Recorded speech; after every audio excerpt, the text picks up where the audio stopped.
Hello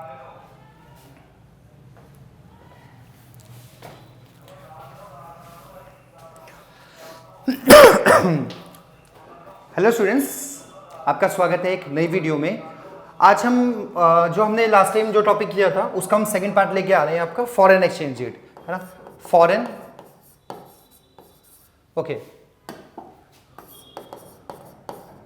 foreign exchange rate. इससे पहले की जो वीडियो थी उस वीडियो में हमने डिस्कस कर लिया था कि फॉरेन एक्सचेंज क्या होता है, डेप्रिसिएशन एंड एप्रिसिएशन को पूरी तरह से डिस्कस कर लिया था। आज की जो वीडियो में हम क्या करने जा रहे हैं, टाइप ऑफ फॉरेन एक्सचेंज। हम बात करेंगे कि फॉरेन एक्सचेंज जो है बेसिकली वो कितने तरह का होता है। तो देखिए यहाँ पर क्या बोलते हैं, there are three main type of foreign exchange. These are fixed exchange rate system, flexible exchange rate system and manage exchange rate system. तीन तरह के एक्सचेंज रेट सिस्टम हो गए आपके। एक होता है फ्लेक्सिबल, दूसरा होता है आपका जिसको हम कहते हैं फिक्स्ड, और थर्ड हो गया आपका मैनेज्ड एक्सचेंज रेट सिस्टम। तो देखिए सबसे पहले क्या बोलता है आपका फिक्स्ड एक्सचेंज रेट सिस्टम क्या होता है। Fixed exchange rate system refers to a system in which exchange rate for a currency is fixed by the government. देखिए फिक्स्ड एक्सचेंज रेट सिस्टम वो एक्सचेंज रेट होता है जहां पर एक्सचेंज रेट को गवर्नमेंट के द्वारा फिक्स किया जाता है। यानी कि गवर्नमेंट क्या करती है, गवर्नमेंट मार्केट की सिचुएशन के अकॉर्डिंग एक्सचेंज रेट क्या करती है, वो डिटरमाइन करती है, फिक्स करती है। आगे क्या बोलता है, the basis purpose of the adopting this system is to ensure the stability in the foreign exchange. देखिए मेन रीजन क्या था सरकार का इस सिस्टम को अडॉप्ट करने का, बेसिकली स्टेबिलिटी को प्रमोट करना। देखिए स्टेबिलिटी, क्योंकि अगर हम डिमांड एंड सप्लाई पे कोई चीज छोड़ते हैं तो उसका जो प्राइस है ना बहुत ज्यादा फ्लैक्चुएट होता है, बहुत ज्यादा ऊपर जा सकता है, बहुत ज्यादा नीचे जा सकता है। तो ऐसी सिचुएशन ना क्रिएट हो, हमारा ट्रेड जो है वो स्टेबल रहे और कैपिटल मूवमेंट भी हमारा स्टेबल रहे। इसीलिए गवर्नमेंट क्या करती है, गवर्नमेंट ने फिक्स्ड एक्सचेंज सिस्टम को क्या कर दिया था, वो अडॉप्ट किया था, जिससे हमारा ट्रेड और कैपिटल मूवमेंट जो है क्या रहे, वो स्टेबल रहे। Okay, to achieve the stability government undertakes to buy foreign currency when the exchange rate become weaker and sell foreign currency when rate exchange getting stronger। देखो इसका मतलब क्या होता है, मतलब ये कि देखिए जब इंटरनेशनल मार्केट में हमारा जो कह सकते हैं कि फॉरेन करेंसी हमारी जो करेंसी है फॉरेन एक्सचेंज क्या हो गया, वो वीकर हो रहा है। तो इस केस में क्या होगा, इस केस में हमारी सरकार क्या करेगी, वो बाय कर लेगी करेंसी को। देखिए ये वीकर कब होगा आपका, समझिए मान लो ये हम इंडिया है और यहां पर यूएस है। ओके, अब इंडिया से अगर एक्सपोर्ट्स इंक्रीज होंगे, देखिए एक्सपोर्ट अगर भी बढ़ रहे हैं, अगर इंडिया से एक्सपोर्ट बढ़ेंगे तो यूएस में रहने वाला व्यक्ति पेमेंट करेगा, इंडिया में पेमेंट करेगा और जो पेमेंट की जाएगी वो पेमेंट किस में की जाएगी सर, वो पेमेंट की जाएगी रुपीस के अंदर में। तो जब रुपीस के अंदर पेमेंट होगी, रुपीस के अंदर जो पेमेंट होगी तो यानी कि रुपए की डिमांड की जाएगी। तो रुपए की जब डिमांड की जाएगी तो हमारा रुपए क्या होगा, वो स्ट्रॉन्गर होगा। तो इस केस में हमारा जो जब रुपए स्ट्रॉन्गर होगा तो हमारा जो फॉरेन एक्सचेंज क्या हो जाएगा, देखिए फॉरेन एक्सचेंज रेट स्ट्रॉन्गर हो गया, ठीक है। तो उस केस में क्या होगा आपका, जब ऐसी स्थिति में हमारे जहां पहले $1 70 का था, अब वो $1 कितने का हो गया, $1 कितने का हो गया आपका 60 का हो गया। तो इससे हमारे देखो करेंसी क्या हो गई, वैल्यू क्या हो गई आपकी, इससे हमारी करेंसी की वैल्यू क्या हो गई, वो स्ट्रांग हो गई। तो ऐसी स्थिति में हमारे जो इंपोर्ट्स होंगे वो कॉस्टली हो जाएंगे। रेट जो देखो, अब इस चीज को अगर सरकार चाहती है कि हम 70 पे ही फिक्स करें तो वो क्या करेगी, वो जो ये रुपीस है ना, बेसिकली जो हम बात करें रुपीस की, तो वो अपने स्टॉक से निकालना शुरू कर देगी। जो सरकार ने स्टॉक मेंटेन किया होगा ना, वहां से रुपीस को निकालना शुरू कर देगी, जिससे जो इंटरनेशनल मार्केट में जो प्राइस है ना उस पर कोई भी फर्क नहीं पड़ेगा। सिमिलरली अगर डॉलर्स की डिमांड इंक्रीज हो जाती है, लेट सपोज यूएस से ज्यादा हम क्या करते हैं, सामान इंपोर्ट करते हैं, तो उसकी हमको पेमेंट करनी है। तो उसकी जो पेमेंट करनी है, ओके, तो पेमेंट के लिए हमको डॉलर्स की रिक्वायरमेंट होगी, तो डॉलर की डिमांड करेंगे तो डॉलर की वैल्यू क्या हो जाएगी, वो बढ़ जाएगी। तो एक्सचेंज रेट भी क्या हो सकता है, वो भी फ्लैक्चुएट हो सकता है। तो ऐसा ना हो तो गवर्नमेंट क्या करेगी, अपने स्टॉक्स में से ही एक्सचेंज को क्या कर देगी, निकालना शुरू कर देगी। इससे क्या होगा, मार्केट के ऊपर में डॉलर के उस पर कोई फर्क नहीं पड़ेगा और वो आपका सेम हो जाएगा। तो इसका मतलब हम कह सकते हैं अगर सरकार इस सिस्टम को अपनाएगी, ओके, अगर सरकार की अगर हम बात करें, हम देखिए अगर ओके, तो अगर हम बात करें सरकार इस सिस्टम को अपना रही है तो इसके लिए उसको बहुत बड़ी मात्रा में क्या करना पड़ेगा, for this government has to maintain large reserves of foreign currency to maintain the exchange rate at the level fix by it. इसका मतलब अगर सरकार फिक्स एक्सचेंज रेट सिस्टम को अपनाती है तो सरकार को बहुत बड़ी मात्रा में क्या करना पड़ेगा, फॉरेन करेंसी को होल्ड करना पड़ेगा अपने पास में। ओके चलिए, under this system each country keep values of its currency fix in terms of external standard. देखिए इसमें क्या होता है, हर किसी जो कोई कंट्री होती है ना, वो एक्सटर्नल चाहे वो करेंसी हो चाहे गोल्ड हो, उसके अंदर अपनी वैल्यू को फिक्स करना पड़ता है। अगर देखो कोई कंट्री अगर अपनी करेंसी को, डोमेस्टिक करेंसी को किसी दूसरे करेंसी के उसमें फॉर्म में क्या करती है, वो पैक कर रही है, यानी कि फिक्स कर ले रही है, तो उसको क्या बोलते हैं, उसको हम पैगिंग बोलते हैं। उसको क्या बोला जाता है, पैगिंग बोला जाता है। कि लेट सपोज हमने $1 जो है ना, $1 के 10 रुपए के साथ क्या कर लिया, फिक्स कर लिया, तो ये क्या कहलाएगा आपका, ये हो जाएगा आपका पैगिंग। देखो when the value of domestic currency is tied with the value of other currency it's known as pegging. लेकिन जब हमने क्या किया, लेट सपोज करो $1 बोल रहा हूं, ओके लेट सपोज करो ₹1 जो है, लेट सपोज करो वो 0.05 ग्राम गोल्ड के बराबर हो गया, तो ये अगर हमने फिक्स कर दिया, ठीक है, तो इसको क्या कहेंगे, इसको हम कहेंगे पैरिटी वैल्यू कहा जाता है। इसको पैरिटी वैल्यू कहा जाता है, यानी कि जब हम अपनी करेंसी को कुछ देश की करेंसी के साथ पैक करते हैं या फिक्स करते हैं तो वो पैगिंग कहलाता है। लेकिन अगर हम अपनी करेंसी को अपनी करेंसी को गोल्ड के साथ अगर हम फिक्स कर देते हैं तो वो क्या कहलाता है आपका, उसको हम क्या कहते हैं, पैरिटी वैल्यू कहते हैं। हमने यहाँ पर देख लिया है। चलिए सर, ये जो व्यवस्था होती है इसको हम क्या करते हैं, फिक्स्ड एक्सचेंज रेट सिस्टम बोलते हैं। मेन पॉइंट क्या हो गया यहाँ पर, गवर्नमेंट, यहाँ जो होती है वो गवर्नमेंट के द्वारा जो है वो रेट फिक्स किया जाता है। लेकिन अब इसका अपोजिट क्या है आपका, देखिए इसके अपोजिट की अगर हम बात करें, तो इसका अपोजिट जो होता है, ओके अच्छा, रिवैल्यूएशन डिवैल्यूएशन की हम बात कर लेते हैं। देखिए ओके, रिवैल्यूएशन डिवैल्यूएशन करेंगे हम, बात करते हैं। चलो यहाँ पर हम आते हैं डिफरेंस पे, इस पे समझते हैं। यहाँ पर देखिए हाँ ओके, हमारे सामने क्या है, डिवैल्यूएशन एंड डेप्रिसिएशन, और उसके साथ साथ हमारे पास ओके डिवैल्यूएशन एंड डेप्रिसिएशन। देखिए इससे पहले हम क्या करते हैं, कुछ मैं आपको टॉपिक बताता हूं। यहां पर हम लिखते हैं डिवैल्यूएशन एंड सेकेंड है हमारा डेप्रिसिएशन। समझिए,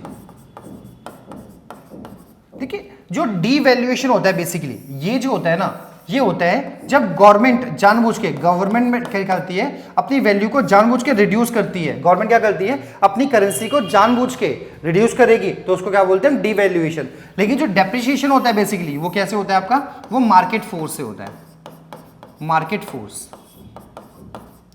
ये कैसे होता है आपका, फोर्सेस से, डिमांड एंड सप्लाई। इसका मतलब जो डिवैल्यूएशन होता है आपका, उसको गवर्नमेंट द्वारा किया जाता है, और जो डेप्रिसिएशन होता है वो क्या होता है आपका, मार्केट फोर्स के थ्रू होता है। यानी कि मार्केट में डिमांड कम ज्यादा या सप्लाई कम ज्यादा होने की वजह से जब वैल्यू डिक्रीज होती है तो उसको हम डेप्रिसिएशन बोलते हैं। सिमिलरली गवर्नमेंट अगर जानबूझ के मार्केट के सिचुएशन के अकॉर्डिंग अपनी करेंसी की वैल्यू को डिक्रीज करेगी तो उसको क्या बोलेंगे हम, डिवैल्यूएशन करेंगे। तो यहां पर मीनिंग आपके सामने लिखा भी है, देखिए devaluation refers to reduction in the price of the domestic currency in terms of all foreign currencies under the fixed exchange rate system। ये जो होता है आपका फिक्स एक्सचेंज रेट सिस्टम में होता है, और वेरस ये क्या होता है आपका, ये देखिए यहाँ पर फ्लेक्सिबल एक्सचेंज रेट सिस्टम में होता है। बट ये कैसे होता है आपका, fall in the market price of domestic currency in terms of foreign currency under the flexible exchange rate system. ये आपका मार्केट प्लेस में होता है, मार्केट फोर्सेस के होता है, और इसमें जो है वो गवर्नमेंट के द्वारा ये किया जाता है। ओके, एक्सचेंज रेट की बात करें अगर हम, it take place under fix exchange rate system, और यहां पर क्या होता है, it take place under flexible exchange rate system. इसका मतलब डिवैल्यूएशन आपका फिक्स में होता है और डेप्रिसिएशन आपका फ्लेक्सिबल एक्सचेंज रेट सिस्टम में होता है। होप के डिफरेंस समझ में आ रहा होगा। डिवैल्यूएशन कौन करती है, सरकार करती है, और डेप्रिसिएशन क्या होता है, वो मार्केट फोर्सेस के थ्रू होता है। फर्स्ट पॉइंट आपका, इसमें सरकार जानबूझ के इसको कम करती है, इसमें मार्केट के थ्रू क्या होता है, वो अपने आप कम ज्यादा होती है वैल्यूज, ओके, डेप्रिसिएशन में। ओके चलिए अभी हम क्या बात करते हैं, यहां देखते हैं, नेक्स्ट देखते हैं क्या बोलता है ये। Okay okay let,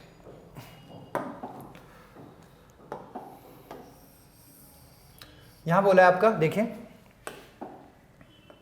okay, flexible exchange rate system. देखिए फ्लेक्सिबल एक्सचेंज रेट सिस्टम, इसकी हम बात करते हैं।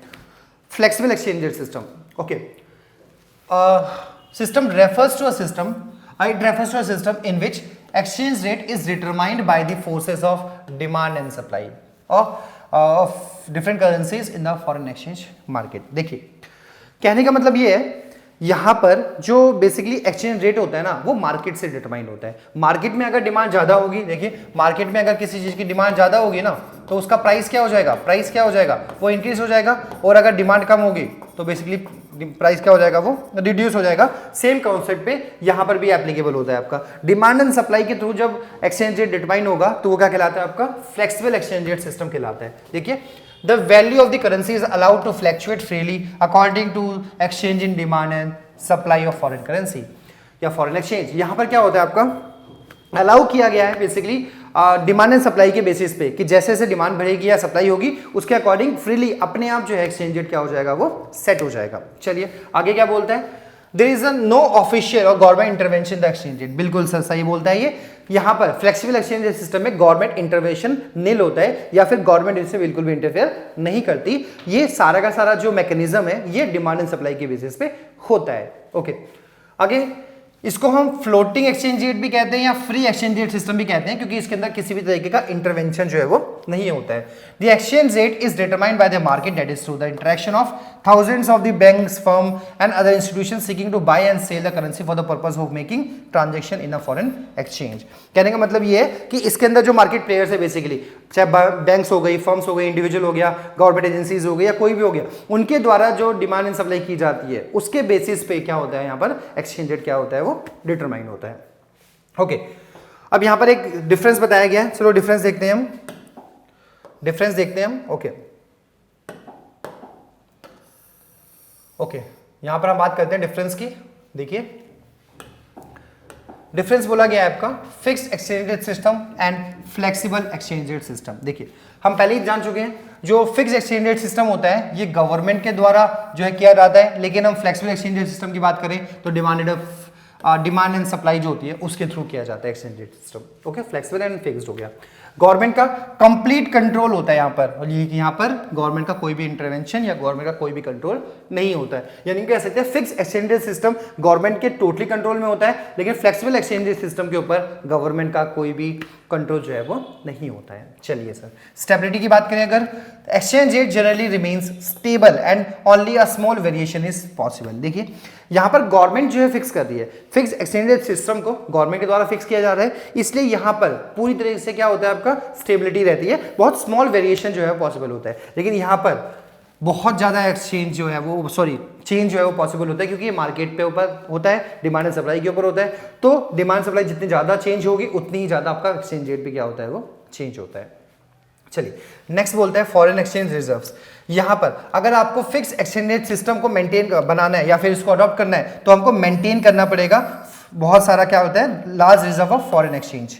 ये हमको क्या करना पड़ेगा, मेंटेन करना पड़ेगा। लेकिन यहाँ पर are not required to kept under this method, यानी कि आपको एक्सचेंज रेट की जरूरत बिल्कुल भी नहीं है अगर आप फ्लेक्सिबल एक्सचेंज रेट सिस्टम को अडॉप्ट करते हैं तो। यानी कि इसके अंदर आपको लार्ज फॉरेन एक्सचेंज की रिक्वायरमेंट होगी रिजर्व्स की, लेकिन यहाँ पर किसी भी तरीके का रिजर्व्स की रिक्वायरमेंट नहीं होती है। होप चलिए ये आपको समझ में आ गया होगा। अभी हम नेक्स्ट देखते हैं अपना, नेक्स्ट क्या है हमारे सामने। हाँ ओके नेक्स्ट क्या बोलते हैं, ओके देखिए इंक्रीज और decrease in the value of domestic currency. देखिए यहां पर जो होता है ना फिक्स एक्सचेंज रेट में, यहां पर होता है डिवैल्यूएशन एंड रीवैल्यूएशन। देखिए डिवैल्यूएशन का मतलब क्या होता है समझिए, दोनों का मीनिंग हम कह सकते हैं। जब $1 70 का है, अगर ये $1 80 का हो गया तो ये होता है वैल्यू का रिडक्शन ओके। और अगर ये $1 60 का हो गया इसका मतलब इंक्रीज। देखिए रिडक्शन और इंक्रीज दोनों में ही है। तो अगर हम बात करेंगे डिवैल्यूएशन, तो डिवैल्यूएशन कब होगा, ये जब सरकार करेगी, यानी कि जब गवर्नमेंट के द्वारा जानबूझकर अपनी डोमेस्टिक करेंसी की वैल्यू को डिक्रीज किया जाएगा तो उसको क्या बोलेंगे, हम डिवैल्यूएशन बोलेंगे। और अगर सरकार जानबूझ के अपनी करेंसी की वैल्यू को इंक्रीज करेगी तो वो क्या बोलेंगे, रिवैल्यूएशन। सिमिलरली डेप्रिसिएशन भी होगा आपका, वैल्यू का कम होना, बट ये किसके थ्रू होगा, market supply, market forces of demand and supply के थ्रू होगा आपका। दूसरी तरफ इसकी बात करें एप्रिसिएशन की, तो ये भी मार्केट के फोर्सेज के थ्रू होता है, जब वैल्यू क्या होती है हमारी करेंसी की बढ़ जाती है तब ये होता है। चलिए अभी हम क्या बात करते हैं, नेक्स्ट देखते हैं अपना। ओके नेक्स्ट क्या होता है? ओके देखिए, हमने बात करी जो फिक्स्ड एक्सचेंज रेट सिस्टम था उसमें गवर्नमेंट ने फिक्स किया, फ्लेक्सिबल एक्सचेंज रेट सिस्टम को मार्केट ने क्या किया, मार्केट मैकेनिज्म के थ्रू अपने आप एडजस्ट होता है। इसका एक हाइब्रिड, एक नया वर्जन आया जहां पर गवर्नमेंट प्लस मार्केट दोनों मिलके क्या करते थे, एक्सचेंज रेट को डिटरमाइन करते हैं। एक सर्टेन लिमिट तक मार्केट को अलाउ किया गया और उससे ऊपर अगर वैल्यूज कम ज्यादा होती है तो वहां पर गवर्नमेंट इंटरवेंशन क्या हो जाएगा, वो नेसेसरी हो जाएगा, रिक्वायर्ड हो जाएगा। तो ऐसी ही व्यवस्था को क्या बोला गया, मैनेज्ड एक्सचेंज रेट सिस्टम बोला गया, मैनेज्ड फ्लोटिंग एक्सचेंज सिस्टम बोला गया। जहां पर ये अपने आप में क्या है आपका, इट इज अ हाइब्रिड और mixture of fixed exchange rate and the flexible exchange rate system. ये दोनों का क्या हो गया, मिक्सचर हो गया। यहां पर गवर्नमेंट प्लस मार्केट दोनों मिलकर काम करती है। Like the flexible exchange rate system, exchange rate is primarily determined by the forces of demand and supply. Starting में डिमांड एंड सप्लाई के थ्रू डिटरमाइन होगा, लेकिन like fix exchange rate system, exchange rate manage by the way of interaction by RBI. देखिए एक starting में certain level तक allow कर दिया गया सरकार ने। जैसे हम एग्जांपल के तौर पर समझते हैं कि अभी हमारा $1.70 का है, ओके, और आरबीआई ने इसको अलाउ किया हुआ है 68 एंड 72 तक, इतना तक अलाउ किया हुआ है। अगर इतना तक ऊपर नीचे जाएगा तो हम इसमें कोई ज्यादा टेंशन लेने की बात नहीं है, लेकिन अगर ये 75 हो गया या इधर 65 हो गया तो ये जो थ्रेशहोल्ड है ना, अब यहां पर क्या होगा, यहां पर सरकार इंटरवीन करना शुरू करेगी कि हम 72 से ऊपर और यहां पर 65 से नीचे हम जाने नहीं देंगे। तो यहां पर सरकार क्या करेगी, इसके बाद देखिए, इसके बाद क्या हो जाएगा, सरकार इंटरवीन करना शुरू कर देगी। ओके, यहां पर सरकार इंटरवीन करना शुरू कर देगी इसके अंदर में। तो ये एक हाइब्रिड मॉडल हो गया जिसमें demand and supply plus government intervention दोनों को दोनों क्या हो गया, आपका शामिल हो गया है। In this system the central bank intervene in the foreign exchange market to restrict the fluctuation in the exchange rate within a certain limit। एक certain limit तक रहे तो ही ठीक है, उस लिमिट को अगर क्रॉस करने जा रही है ना तो वहां पर क्या करेगी आरबीआई, इंटरवीन करेगी। इसका एम क्या है आपका, the aim is to keep exchange rate close to the desired target value. यानी कि हम क्या करेंगे, एक डिजायर्ड टारगेट तक क्या करेंगे, उसको हम मेंटेन करके रखेंगे, ये इसके अंदर बोला गया है। चलिए फॉर दिस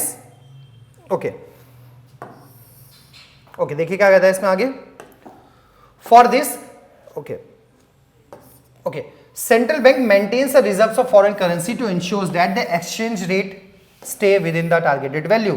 ऑब्वियस है, अब सरकार क्या कर दिया, अगर इंटरवेन कर रही है तो इसके लिए भी सरकार को क्या करना पड़ेगा, बहुत सारे अपने पास रिजर्व्स जो है ना वो मेंटेन करने पड़ते हैं, स्टॉक अपने पास होल्ड करना पड़ता है। It is also known as dirty floating, इसको डर्टी फ्लोटिंग भी कहा जाता है। Dirty floating is a system in which values of a country's currency is allowed to change in relation to others but it is controlled and manipulated by the government. ये manipulation जो होता है ना, इसकी वजह से इसको डर्टी फ्लोटिंग जो है वो कहा गया है by the central bank to keep the within the particular range, जिससे कि इसको क्या कर सके हम, एक पर्टिकुलर रेंज के अंदर में कांस्टेंट कर सके, इसको उसके अंदर में हम साफ कर सके, रख सके इसको। चलिए ठीक है सर, तो ये भी हमारे सामने हो गया है। तो हमने बेसिकली क्या किया, हमने जो तीनों सिस्टम थे, एक बार हम इसकी बात करें, अगर देखिए तीनों सिस्टम थे हमारे, वो कौन से थे। अगर रेट की बात करें तो बेसिकली हमने 3 तरह के रेट देखे। एक था जिसको गवर्नमेंट ने कंट्रोल किया, जिसको हमने फिक्स्ड एक्सचेंज रेट सिस्टम बोला, ओके।